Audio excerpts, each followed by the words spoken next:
Hello, boys and girls. Welcome back to Story Time with Miss Miller. Today, as I told you before, I have a special guest with me. Hi. Would you like to tell them your name? My name is Jared. This is Jared, and he is my fiance. That means he is the one who I'm going to marry. I know a lot of you have asked me about if you could ever meet him, so this is kind of your chance to meet him since we can't be with each other in person. So he is going to help me read to you today, and I'm super excited about the book that we picked out. It is Dragons Love Tacos 2, the sequel. So I'm really excited to read this because I think it was Cashton in Mrs. Roselle's class who brought this in for when he was leader of the week. He brought the first one in, and today we get to read the second one. So I'm really excited to see what happens in this book. It is by Adam Rubin and Daniel Salmeri. So let's get started. Hey, kid, why are all your dragon friends crying? They look so sad.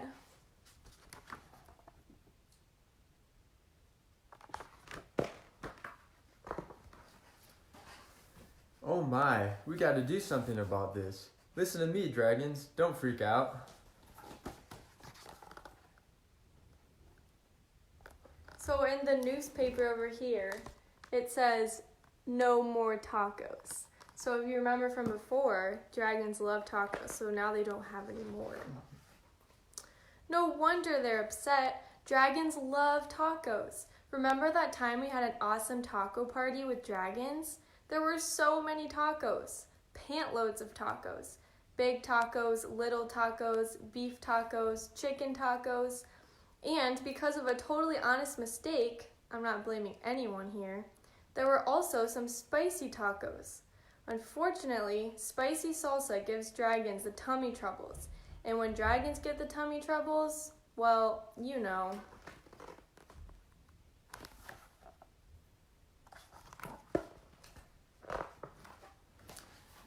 But now there are no more tacos. None. Nada. Nil.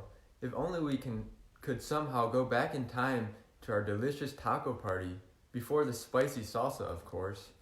We could save a handful of tacos, plant them in the ground, and grow taco trees so we never run out of tacos again. The dragons would be so happy.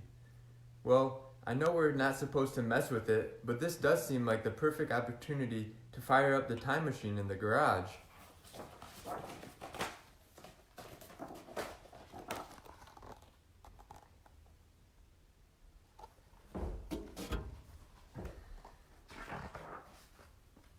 A time machine lets you travel through time, back to the past when you were an itty-bitty baby, or forward to the future when you've grown to be an old man.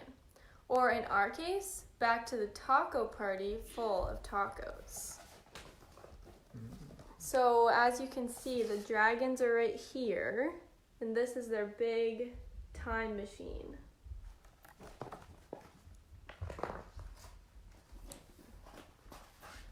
You know what? Let's strap into the gizmo and give it a whirl.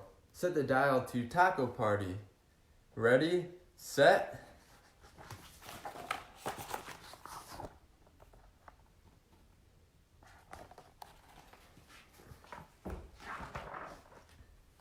Hey, that's from before. Weird. Well, there are plenty of tacos here. Let's just grab some and head back before the dragons eat any spicy... Crunch, crunch, crunch.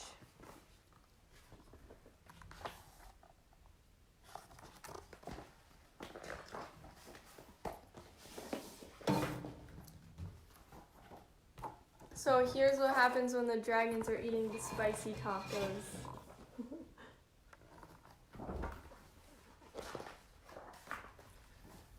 Yikes, I sure hope this time machine still works.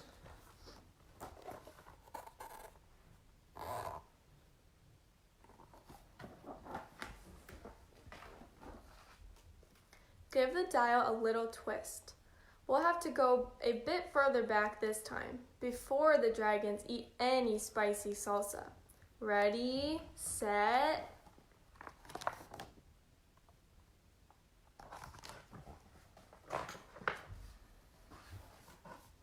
We may have to.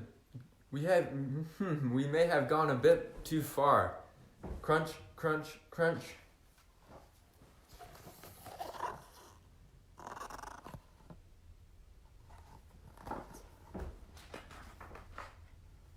Oh boy, not again.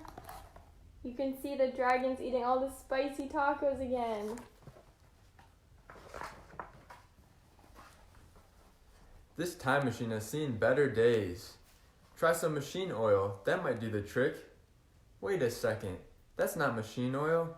This may complicate our journey through space-time.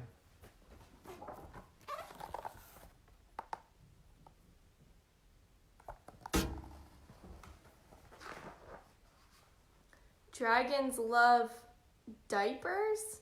That's not right. Let's try again.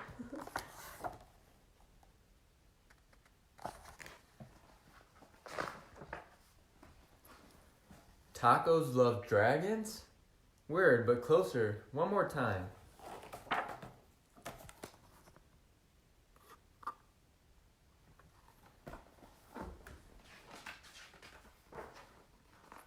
Dragons love tacos? That's it.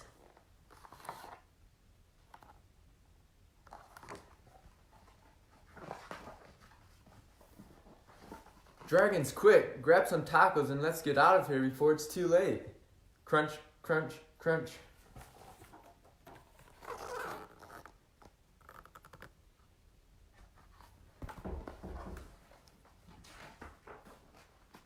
We made it. Congratulations. Oh, come on. The dragons are hogging the tacos over here, you can see.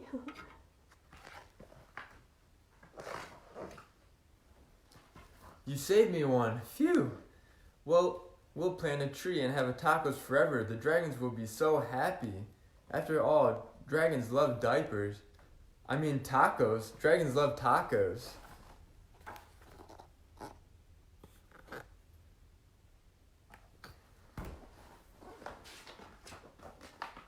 Heck, everyone loves tacos.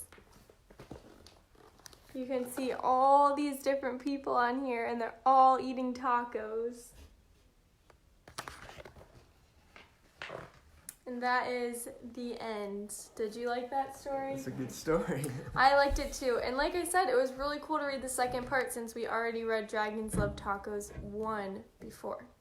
So now I'm going to read just a tiny bit of Gooney Bird Greene before we end the video. So we're on chapter 6, and if you remember in chapter 5, we just finished the part when Gooney Bird was telling the story about when she was directing the orchestra, and then the orchestra ended up coming to her school so that they could see all the people play the different instruments. So now we're starting a new chapter on chapter 6.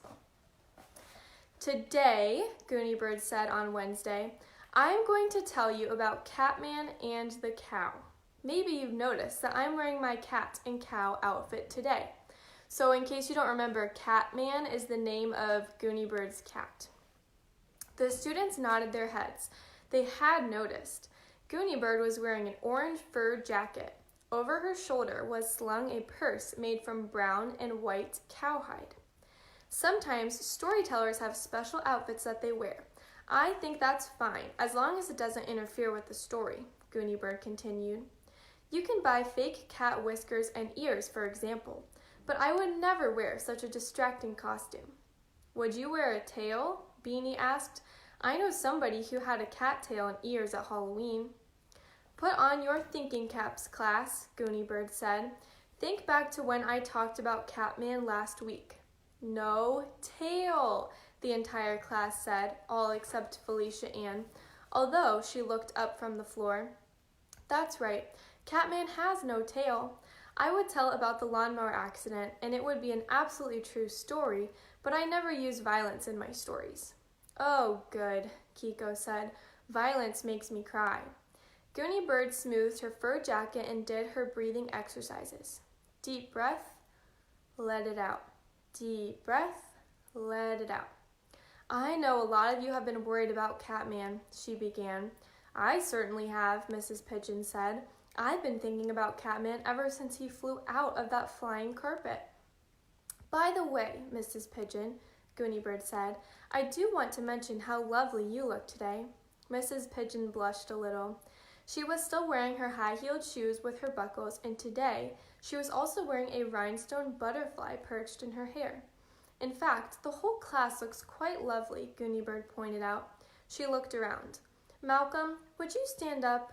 Malcolm rose from his seat and held his shoulders back. He was wearing his polka-dot bow tie, and today he had added a plaid belt. Kiko, Gooney Bird said. Kiko giggled and stood up. She had a bright green bow in her hair and a long, shiny scarf wrapped around her neck. Me? Called Chelsea. Can I stand up? This is the picture that the book has of Gooney Bird, so you can see her outfit. She has her fur jacket on.